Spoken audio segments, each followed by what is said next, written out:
Valara Station floated peacefully in the darkness of space. The massive structure gleamed under the light of 3 distant suns. Inside its metal walls, thousands of beings from hundreds of different worlds lived and worked together. Some had fur, others had scales. Some walked on 2 legs, others on 4 or 6. But they all shared one thing. They believed they were safe. Thalen stood in the security center, his 4 arms crossed over his chest. He was a Corvorian, tall and strong, with gray skin that looked like polished stone. For 20 years, he had kept Valara Station safe. In all that time, he had never faced a real threat. Pirates sometimes tried to steal cargo, but they always ran away when they saw the station's defense systems. Real danger was something from old stories, not something that happened anymore. The peace ended without warning. Alarms screamed through every corridor of the station. Red lights flashed on every wall. Thalen's 4 hands flew across the control panels, trying to understand what was happening. The screen showed something that made his blood turn cold. Ships, hundreds of them. They appeared out of nowhere, surrounding the station like hungry animals circling prey. But these were not normal ships made of metal and glass. These ships looked alive. They pulsed and moved like giant creatures swimming through space. Their surfaces were covered in something that looked like skin, dark and wet and wrong. "The Ravix," whispered Mira from her station. She was the communications officer, a small being with 6 eyes that could see in many directions at once. Her voice shook with fear. "I thought they were just stories." Thalen wanted to tell her she was wrong. He wanted to say the Ravix were myths, tales told to frighten children, but the screens did not lie. The Ravix swarm was real, and it was here. The Ravix were known throughout the galaxy as the species that consumed everything. They ate planets. They ate ships. They ate other living beings and absorbed them into their hive mind.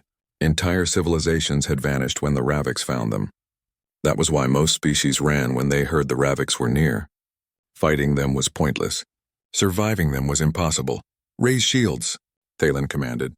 "All weapons online. Send distress signals to every concordance vessel in range." His crew obeyed, but Thalen could see the fear in their eyes.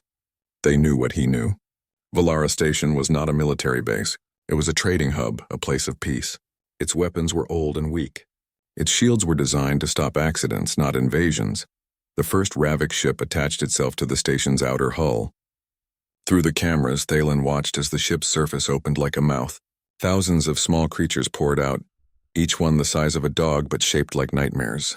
They had too many legs and too many teeth. They began cutting through the station's metal walls with claws that glowed with heat. "Shields at 60%, reported one of his officers. "They're draining power from the hull. Return fire," Thalen ordered. The station's defense turret spun and fired. Bright beams of energy struck the Ravix ships. For a moment, Thalen felt hope. But then he saw the truth. Where the beams hit, the ship's skin simply changed. It became harder, darker, absorbing the energy. The Ravix were adapting. Every weapon the station used became useless after the first few shots. More Ravix ships attached themselves to the station. More creatures began cutting their way inside. Thalen realized with horror that they would be inside the station within minutes. "Mira, what response to our distress calls?" he asked, though he already knew the answer. Mira's 6 eyes were wet with tears. "Most ships are fleeing the sector. The Concordance fleet says they cannot arrive for 6 days. They recommend we evacuate." "Evacuate where?" Thalen's voice was bitter. "The Ravix have surrounded us. Any ship that tries to leave will be destroyed."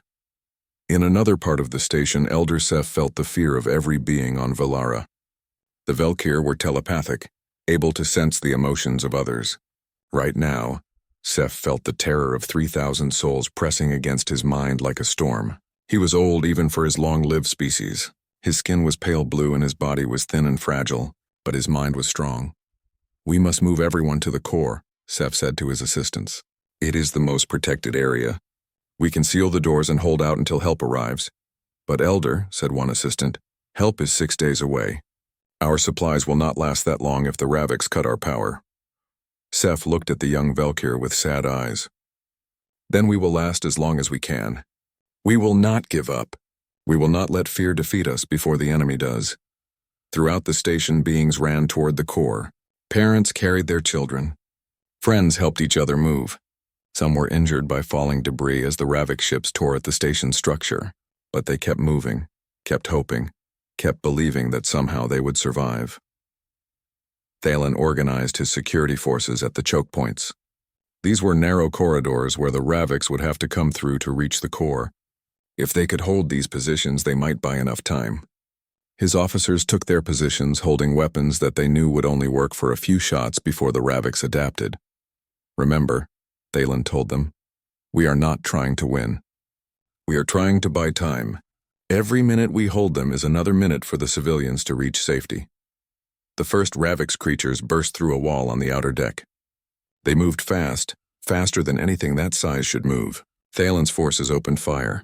The first wave of creatures fell, their bodies torn apart by energy weapons. But the second wave had already adapted. The beams passed through their bodies like light through water.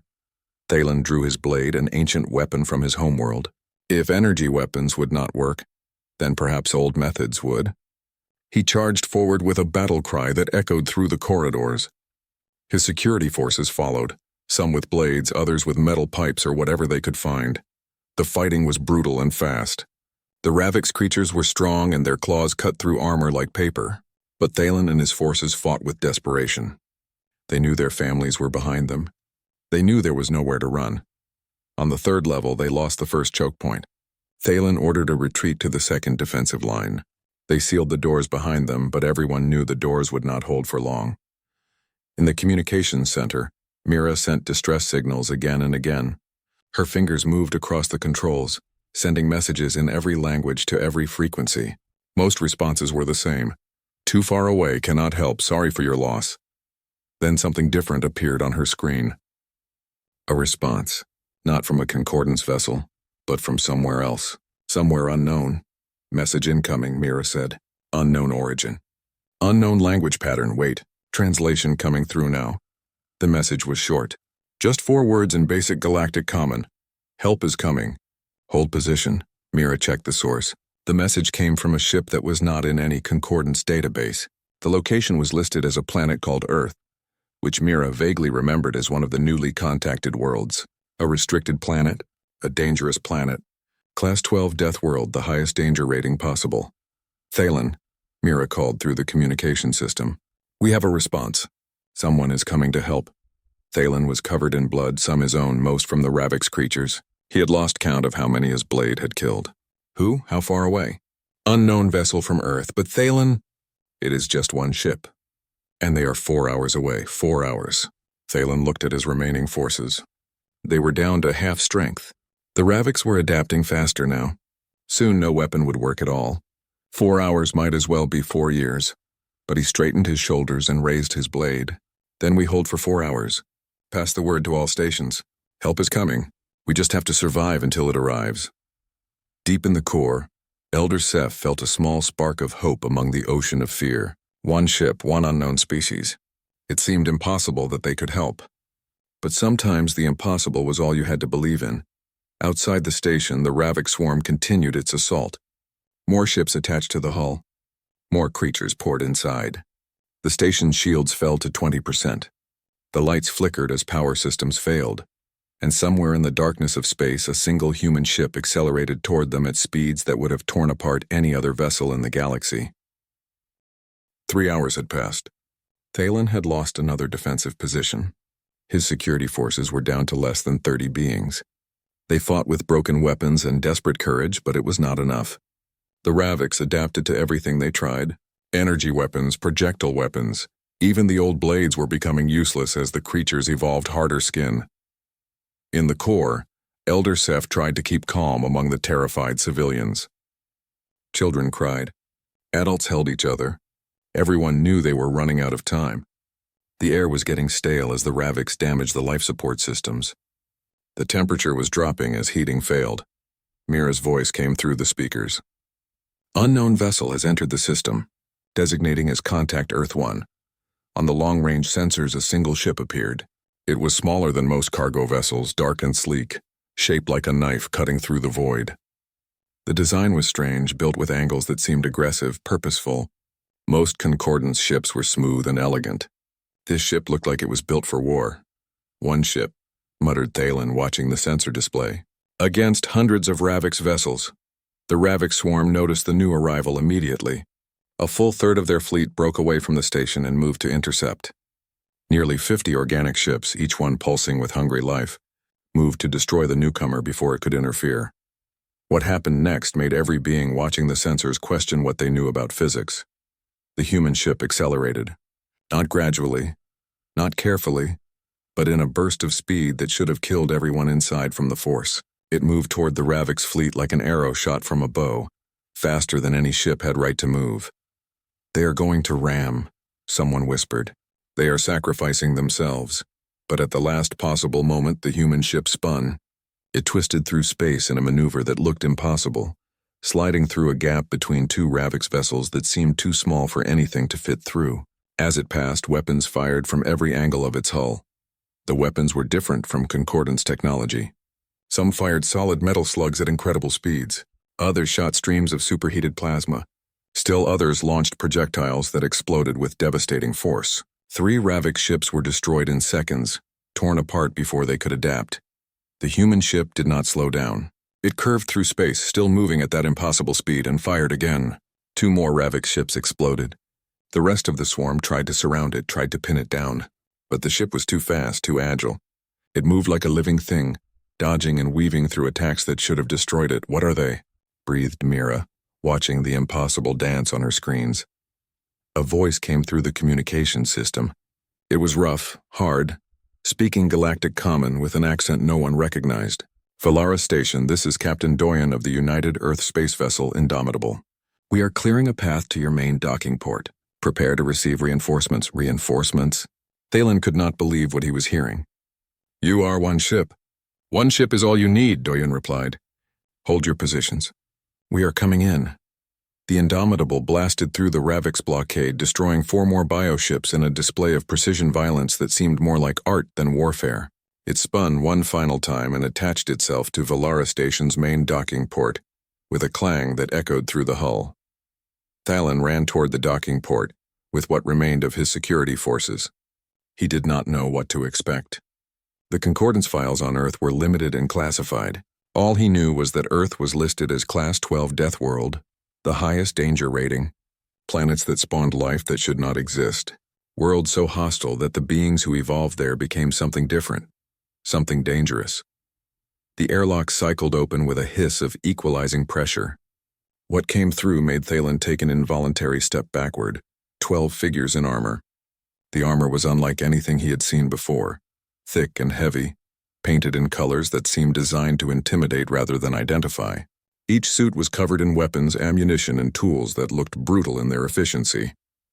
The beings inside were shorter than most concordant species, compact and dense, moving with a fluid grace that reminded Thalen of predators from his homeworld. The leader stepped forward and removed her helmet. Thalen saw a face that was startlingly expressive, with 2 forward-facing eyes that marked a predator species. Her skin was smooth and tan, her hair pulled back in a tight knot. She looked young but moved with the confidence of a veteran warrior. "Squad Leader Jiwon," she said, her voice clear and strong. "Where are the Ravix?" "Everywhere," Thalen replied. "They have breached the outer decks. We have been falling back level by level. Our weapons stop working after a few shots. The Ravix adapt too quickly." Jiwon nodded once. "Then we will not give them time to adapt." "Show us the way." Thalen led them through the corridors toward the sounds of fighting. The humans moved behind him in perfect formation, checking corners and covering each other with practiced ease. They communicated without speaking, using hand signals and small movements that spoke of years training together. They reached the defensive line just as it was about to collapse. Thalen's remaining forces were pinned down by a wave of Ravix creatures that had adapted to resist all their weapons. The creatures were pushing forward, their claws tearing through makeshift barricades. Jiwon did not hesitate. "Contact front," she said calmly. "Weapons free." The humans opened fire. The sound was deafening. Their weapons were loud, violent, throwing solid metal at speeds that turned the projectiles into deadly force. The first rank of Ravix creatures was torn apart, their bodies unable to adapt fast enough to stop solid matter traveling at such velocity. But more importantly, the humans did not stop with one type of weapon. As soon as the Ravix began to adapt to the ballistic fire, the humans switched to energy weapons. As the creatures adapted to that, the humans threw explosives. They kept changing tactics, kept switching weapons, never giving the Ravix time to evolve a defense. And then Ji-won did something that made every alien watching freeze in horror. She drew a blade and charged forward into melee combat.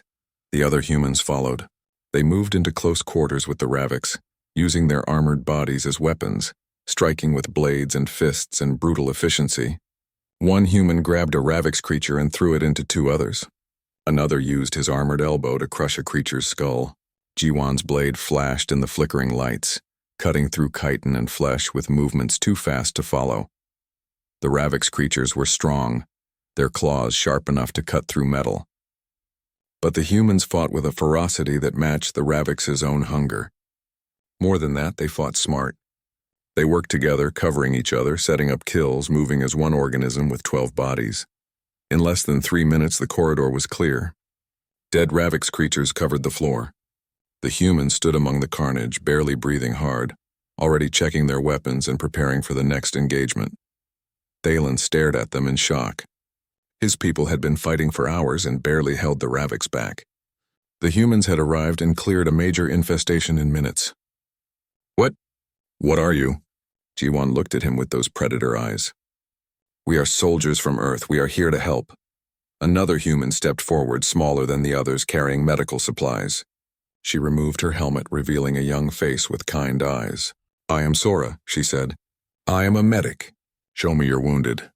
As Sora moved to help the injured aliens, Thalen noticed something. She was gentle with the wounded, her hands careful and skilled, but those same hands had been killing Ravix creatures moments before.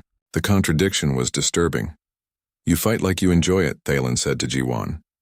Ji-won checked her weapon before responding. We do not enjoy killing, but we are very good at it.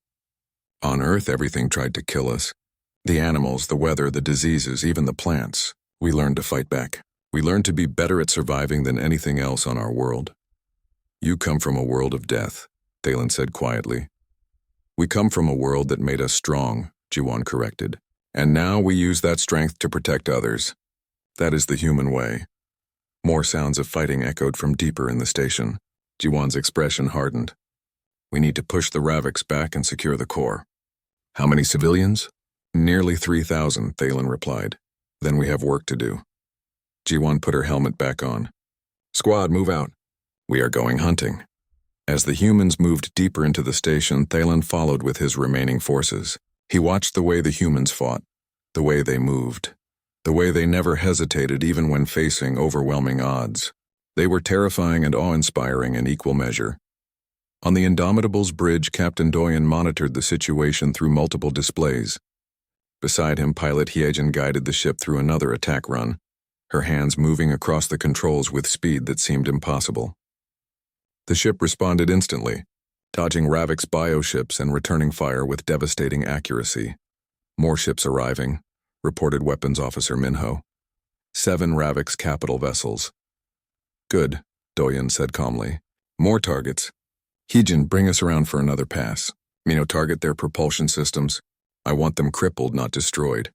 Dead ships cannot be afraid. Afraid? Minho looked confused. The battle had been raging for 2 hours since the humans arrived. Ji-won's squad had pushed the Ravix back from the core, clearing 3 decks and establishing a secure perimeter. But the cost was becoming clear. 2 humans were dead, killed when a Ravix ambush collapsed a corridor on top of them. 3 more were injured, though they refused to stop fighting. Thalen watched as a human named Kangmin continued to fight with a broken arm. The medic Sora had tried to make him rest, but he simply took pain medication and kept moving. This was not bravery as Thalen understood it. This was something else, something that seemed programmed into human nature at a level deeper than thought. On the bridge of the Indomitable, Captain Doyen studied the tactical situation. More human ships had arrived from Earth, responding to the distress call. 7 vessels total now faced the Ravix swarm. The aliens on Valara Station monitored the space battle with growing amazement. The human fleet was small compared to the Ravix numbers, but they fought with tactics that seemed to come from a completely different understanding of warfare. They did not maintain safe distances. They flew directly into Ravix formations, using the enemy's numbers against them. They rammed damaged bioships into healthy ones. They used the station's gravity well to slingshot around and attack from unexpected angles. They fight like they have nothing to lose, Mira observed from her station, watching the human ships dance through space in patterns that should have gotten them killed. Elder Seth, standing beside her, shook his head slowly. No, they fight like they have everything to lose. Watch carefully. Every maneuver, every risk, it is all calculated. They are not reckless. They are desperate in the way only those who truly value life can be. A new human ship designated Earth-3 took heavy damage from multiple Ravix vessels. The aliens expected it to retreat, to fall back and make repairs. Instead, it accelerated toward the largest Ravix bioship and fired everything it had at point-blank range. The explosion destroyed both vessels, but it also killed the Ravix ship that was coordinating that section of the swarm. Captain Doyen's voice came through the communication system. This is Doyen to Valara Command. We need a strategy meeting. Bring your senior staff to the Indomitable. Elder Seth and Thalen made their way to the human ship. Walking through its corridors was an education in human design philosophy. Everything was functional, efficient, built for purpose rather than comfort. There were no decorative elements, no artistic touches, just clean lines, secure hatches, and equipment built to last. The bridge was small and cramped compared to Concordance vessels. Every station was close together, allowing quick communication and coordination. The crew worked in focused silence, their hands moving across controls with practiced precision. Captain Doyen turned to greet them. He was tall for a human, with short dark hair and eyes that seemed to see everything. His face was lined with stress, but his voice remained calm and controlled. Thank you for coming. We need to discuss our situation honestly. He activated a holographic display showing the battlefield. Red markers indicated Ravix ships. Blue markers showed human vessels in the station. The red vastly outnumbered the blue. We are holding them off, Doyun said bluntly, but we cannot win a war of attrition.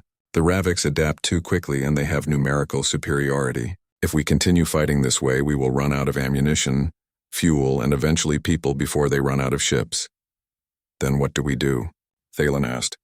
The Concordance fleet is still 5 days away. Doyen pointed to a massive Ravix vessel at the center of the swarm. It was easily 10 times the size of the other bioships, pulsing with sickly light. That is their hive ship. It is the central intelligence coordinating the entire swarm. Destroy it, and the rest of the Ravix will lose coordination. They will become individual ships instead of one unified force. How do we get to it? Elder Seth asked. It is protected by hundreds of other ships. We draw it out, Doyen said.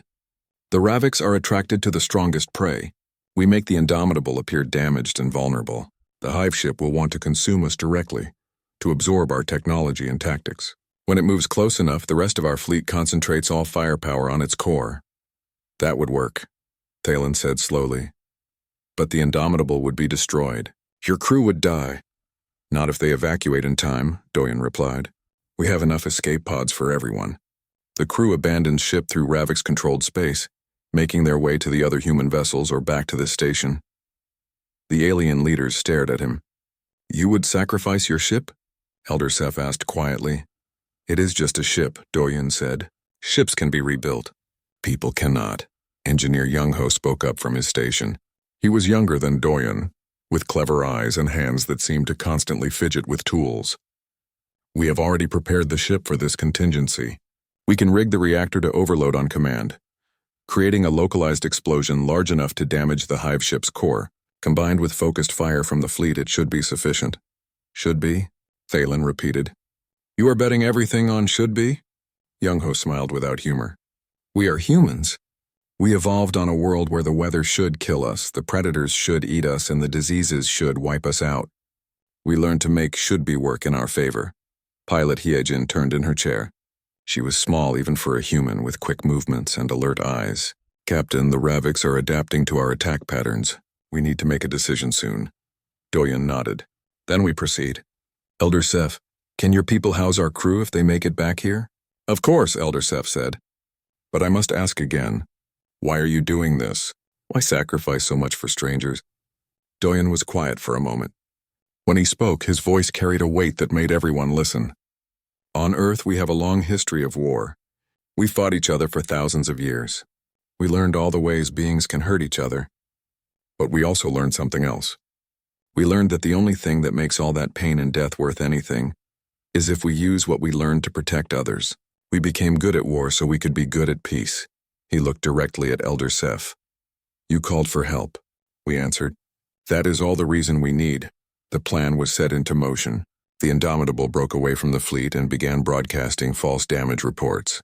Captain Doyen had the crew deliberately shut down systems, making the ship appear wounded and helpless. They vented atmosphere, spun off course, and fired their weapons sporadically as if systems were failing. The Ravik swarm noticed. More importantly, the hive ship noticed. It began moving toward the Indomitable, drawn by what appeared to be easy prey. The massive bioship pulsed with hunger, its surface rippling with anticipation. On Valara Station, everyone watched the sensors. They saw the Indomitable limping through space. They saw the hive ship closing in. They saw other human ships positioning themselves, trying to appear as if they were attempting rescue but staying just far enough away to not draw attention. Inside the Indomitable, the crew prepared to abandon ship. They gathered their personal items, said quiet goodbyes to their ship, and moved toward the escape pods. But first, they had to survive one more fight. Ravik's boarding creatures had managed to attach to the hull. They were cutting through, trying to reach the interior. Doyen had expected this. He wanted it. The more Ravik's attention focused on his ship, the better. Jiwan's squad had returned from the station specifically for this. They took positions throughout the ship's corridors, waiting for the Raviks to breach. When the creatures came through, the humans met them with focused violence. But this time, the fighting was different. The Raviks were learning. They had adapted to human tactics, evolved defenses against human weapons. The battle became brutal and close, with humans using anything they could find as weapons. Young-Ho fought alongside the soldiers, using cutting tools and welding torches to defend the engineering section. Sora loaded wounded crew members into escape pods while simultaneously treating their injuries. The ship shook constantly from Ravik's attacks and human counterattacks. Hive ship in range, Hyejin reported from the bridge. Her station showed the massive Ravik's vessel filling the view screen. 2 minutes to optimal firing position. Begin evacuation, Doyen ordered. All non-essential personnel to the escape pods. The crew moved quickly but not frantically. They had trained for this. Even knowing they might die, they followed procedure.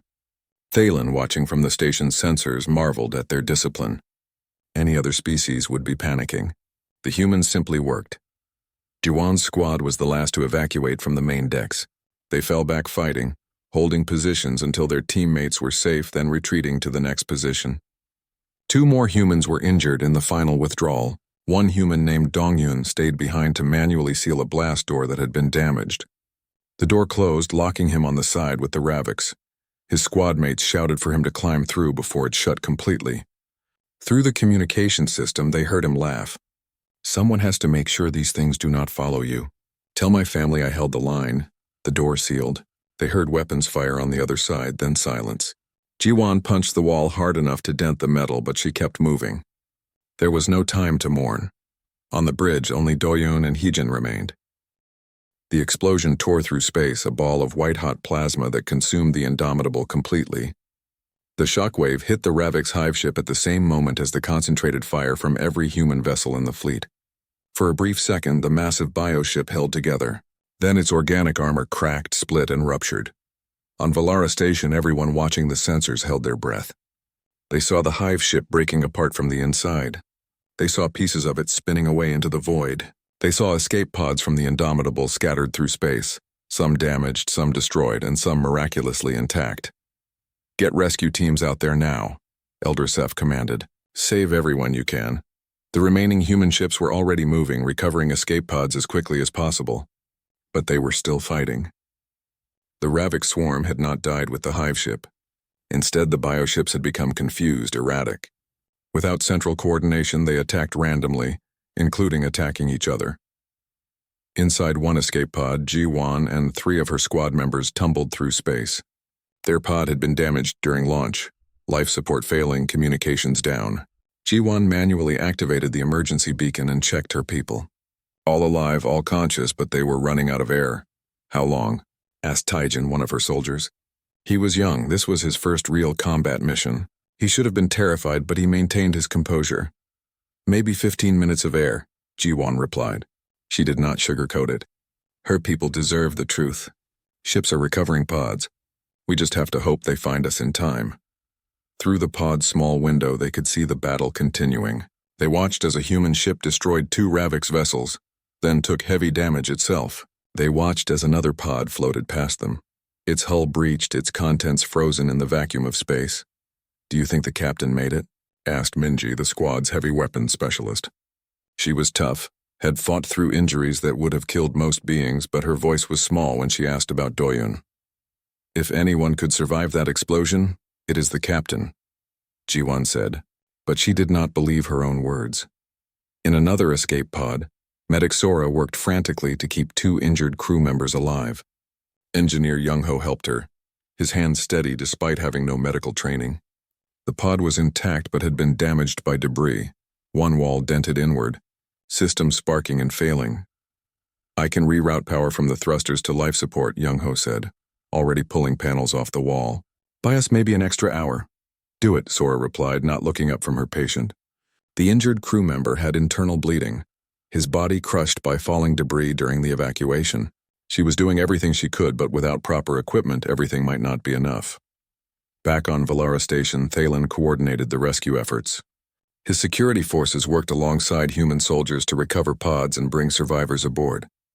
The station's medical bay was overwhelmed with injured humans, all of whom insisted on being treated last, wanting the alien civilians who had been hurt during the siege to be cared for first. "Your people are insane," Thalen said to one human soldier who was waiting with a piece of metal shrapnel embedded in his leg. "You need medical attention now." "The kid with the broken arm needs it more," the soldier replied, pointing to a young Valkyr child. "I can walk. He cannot." Priorities. Elder Seth moved through the medical bay, using his telepathic abilities to calm frightened patients and help doctors understand injuries they could not see. When he reached the human section, he was struck by what he felt from their minds. Pain, yes. Fear, certainly. But also satisfaction, pride, a sense of purpose fulfilled.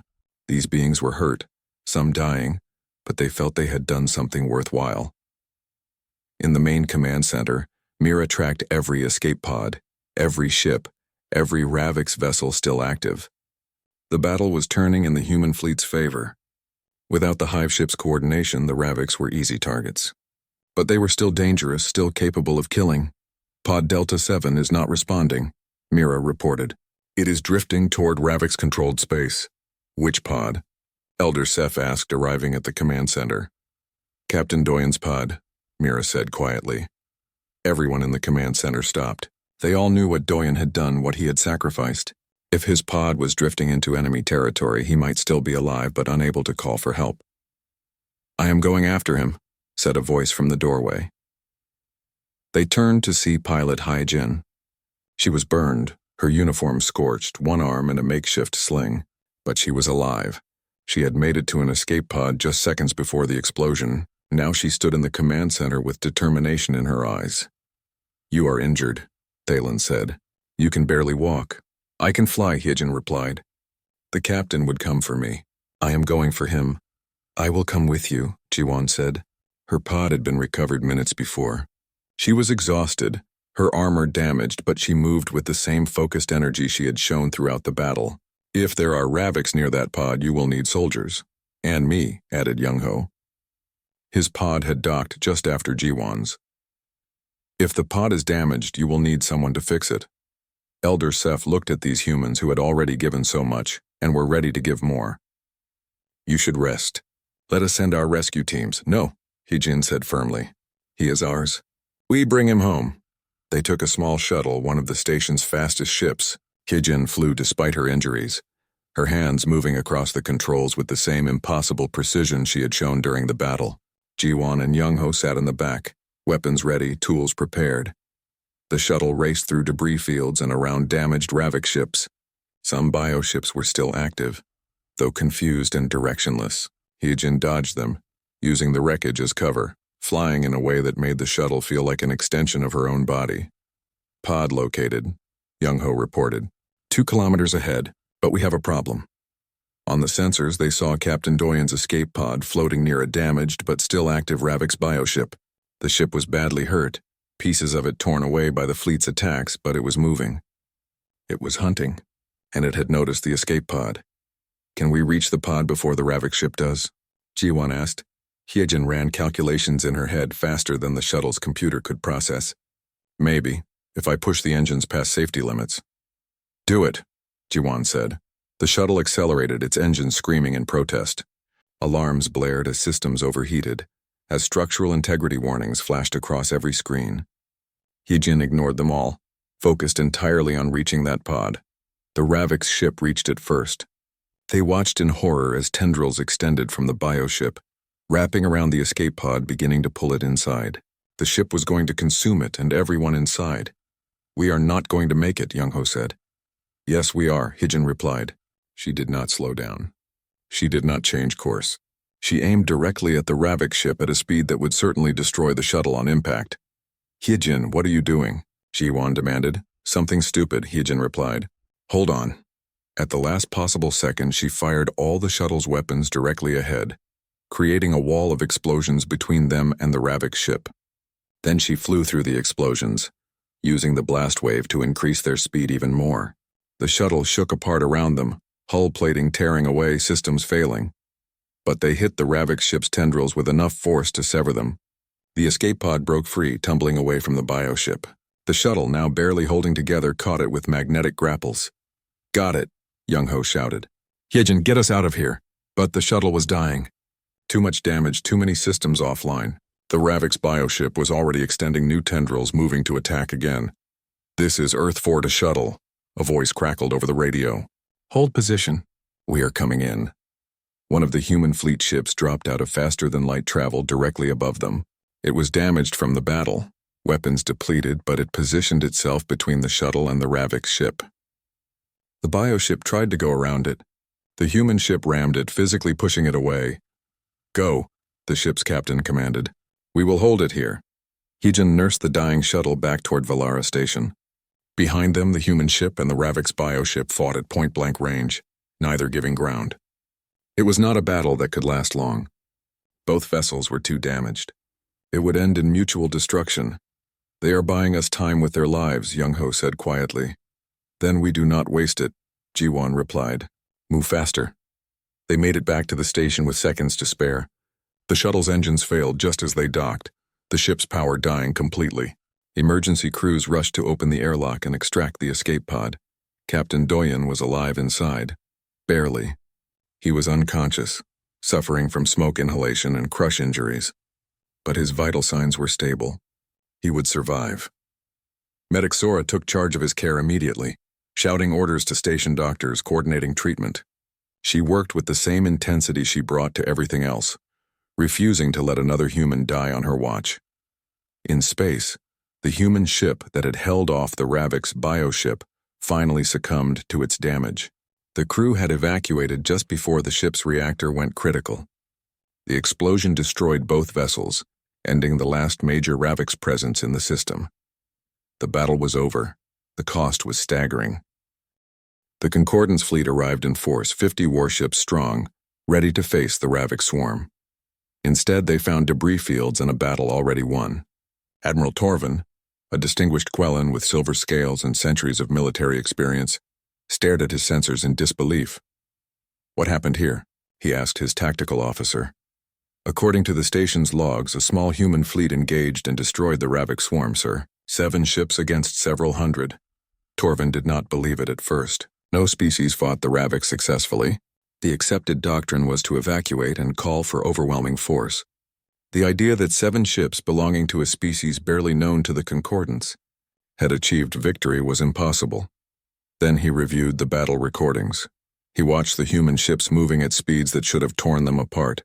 He watched them ram Ravik's vessels, use weapons that seemed primitive but proved devastatingly effective, and sacrifice themselves to save a station full of strangers. Most disturbing of all, he watched as the humans deliberately destroyed their own flagship to kill the hive ship. They are insane, one of his officers whispered. No, Torvin replied slowly. They are something we have not seen before. They are willing to die for beliefs. That is not insanity. That is ideology backed by action. He ordered his fleet to assist with rescue operations and station repairs. As his ships docked with Valara Station, Concordance soldiers and engineers met their human counterparts.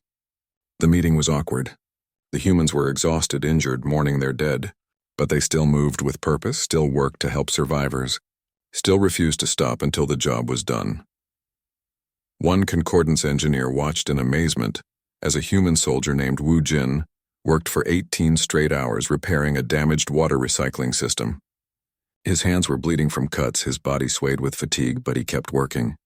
"You need to rest," the concordance engineer said. "We can finish this." "Children need clean water," Wu Jin replied simply. "I will rest when they have it."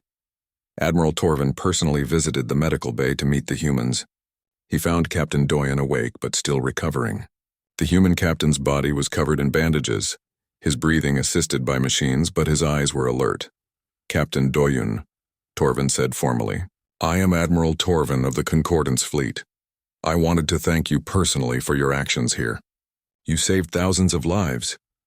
"We did what anyone should have done," Doyen replied, his voice rough from smoke damage. "We answered a distress call." "Most species would have fled," Torvin said. "The Ravix are considered unbeatable. Your people faced them and won." "We did not face them because we thought we could win," Doyen explained. "We faced them because the alternative was to let innocent people die. Whether we could win was a question to solve, not a reason to avoid trying." Torvin found himself unsettled by this human's calm certainty. "Your people suffered heavy casualties. Was it worth the cost?" Doyen met his eyes steadily. "Ask the 3,000 civilians who are still alive. Ask the Velkyr children who still have parents. Ask Elder Seth if it was worth it. We knew the cost when we came. We paid it willingly." In the station's main assembly hall, Elder Seth called together representatives from all the species that had taken shelter during the siege. Humans, aliens, military, civilian, all gathered to discuss what would happen next. "The Concordance Council has sent a message," Elder Seth announced. "They wish to meet with human representatives to discuss Earth's status within the Concordance. They are concerned about integrating a species with such aggressive tendencies." Murmurs spread through the crowd. Some aliens agreed with the Council's concerns. They had seen what humans were capable of. The violence, the willingness to fight and die, the brutal efficiency with which they killed. It was frightening to beings raised in a civilization that valued peace above all else. But others disagreed. They had also seen human compassion, seen medic Sora spending days without sleep to save alien lives, seen soldiers sharing their limited rations with hungry civilians, seen humans cry when they failed to save someone regardless of species. Thalen stood to speak. His forearms were bandaged from injuries sustained fighting alongside the humans. "I was afraid of humans when they first arrived," he said. "They looked like predators. They fought like demons. I thought they would turn that violence on us once the Ravix were gone." He paused, looking around the room. "But I was wrong. Humans are capable of great violence, yes, but they are also capable of great sacrifice. They are fierce because they choose to protect, not because they want to destroy. The galaxy needs protectors like them." A Velkyr mother stood next, holding a child that Jiwan had personally rescued. "My daughter was trapped under debris for 6 hours. Squad leader Jiwan dug through metal with her bare hands to reach her. Those same hands that killed Ravix creatures with such efficiency were gentle when they lifted my child to safety. Humans contain multitudes. We should not fear them for their strength. We should be grateful they use it to help others." The debate continued for hours. Finally, Elder Seth raised his hand for silence. "I will testify before the Concordance Council. I will tell them what I have witnessed. But the decision is not mine alone. It is for all of us to decide. Should humanity be granted full membership in the Concordance?" The vote was not unanimous, but it was clear. The vast majority voted yes. 3 weeks later, Elder Seth traveled to the Concordance homeworld to appear before the council. The chamber was vast, filled with representatives from hundreds of species. He felt the weight of their attention as he took his position to speak.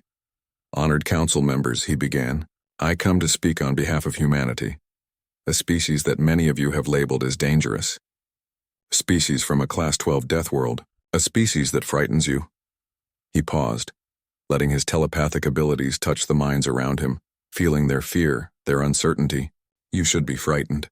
Humans are indeed dangerous. They are weapons forged by a world that tried to kill them for millions of years. They are survivors of circumstances that would have destroyed any other species. Then why should we allow them into the Concordance?" demanded a council member. Why should we welcome danger into our civilization? Because danger already exists, Elder Seth replied.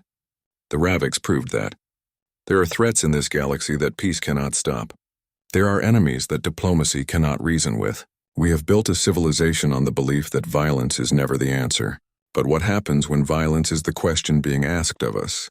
He projected images from the Battle of Valara Station onto the chamber's screens.